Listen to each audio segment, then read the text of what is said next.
Well, thank you for the opportunity and having had a bite at the affirmative action bill that we passed and which has been signed. Now, let me take this opportunity to also extend some felicitation to persons who were involved with me yesterday in my constituency. I drove all through to get here to attend this program because yesterday around 7 p.m. we were still in the constituency having some activities.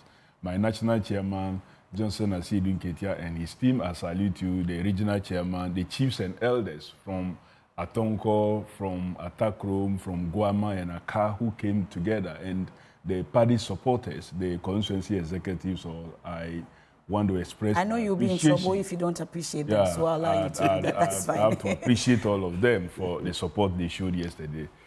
You see, our concern has always been transparency. And at all times, we must make sure we are transparent. For balloting, I always believe that the position you find yourself truly doesn't matter.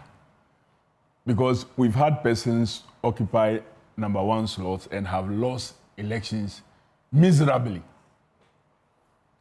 But we've had some also there who've also won convincingly. Well, maybe so far it's only, I think, only one person or one or two persons who have occupied the number one position and won an election. From 1992 through till 2020, for all the 8 elections that we've had, maybe minus the runoffs. Only 1 or 2 have occupied that position and won. Even for the first ballot of 1992, where President Rawlings won, he was not on the number one position. Yeah. Even that time, where I will say people didn't know even the party symbols that much, because the registration of candidates, the declaration of even the intentions of persons as to which political party they were going to contest on, and especially for us, where we had Progressive Alliance, and the decision of our founder to either be on NDC or be on whichever party symbol was going to be the key one, came in late. And he wasn't on the number one position. He still won that elections in the first round. So, as for me, I'm not one of those who is so worried about position of parties on a ballot. Okay. So if you rig, if you swap, or whatever it is that you do, I'm not so worried about that. What I want is transparency, though. The NDC today is very comfortable with the position we find ourselves, because all of us seated here will agree, if there is ever any number in the last 2 years have seen a lot of mention by all manner of persons, it's number 8. Mm-hmm. It is either someone is saying, I want to break the 8, or others are saying, what are you breaking it for? For this useless performance that you want to continue, or what? And the media is carrying it. The chiefs are talking about it. The pastors are talking about it. Imams are talking about it. Everybody is talking about it. If there was ever any number that a lot of time and resources have been spent on, then it is number 8. And so for a political party to pick such a number, you should be very happy that people, anytime they pick the ballot paper, will be attracted to that number. So we are so comfortable with the position God has given us in this ballot. We are not worried at all. The issues expressed then was the fact that, look, if you want to ballot, if you are not using electronic balloting, where you press a knob like the lottery people do, then, and it's going to be manual, the balls must all be same. You shouldn't have a situation where a particular ball looks different from the other.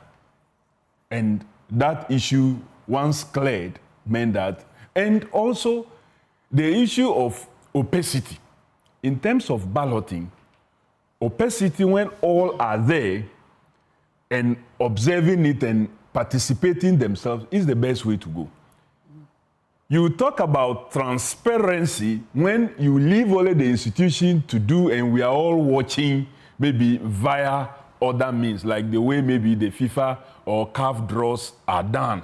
Mostly you don't take part, you watch on the screen and you see the thing is being done electronically. Somebody press and the ball drops and it's picked and they say they are placing you in this box. Mm-hmm. They are placing this one in that box. They are placing the next one in this box. We are watching. So for this one, opacity was a way to help all of us. When you allow the one picking visibility to see, to observe the balls before picking, then there could be, you don't know, the one who brought the balls is a human being. He could communicate with you that, oh, for one particular ball, there may be some color somewhere that look for. That was why the people were arguing that don't look into the box while speaking. Just drop your hand, whichever. If you like, you can even spend 1 minute or two assessing it. Just pick one out. Unfortunately, our colleagues from the New Patriotic Party didn't do that. He has to watch before picking. No doubt about that. We've allowed it. Luckily, they didn't pick the 8, which is the most significant number that they have spent so much time investing in. We got that 8, and that 8 is good for us. Already, long before this balloting, we were talking about 3 shifts of 8 for a 2024 elections. Now we've picked 8. So it makes it so easier for us. Mm-hmm. What I want to suggest going forward is that there should be some science behind this balloting, especially that we do not ballot for parliamentary candidates.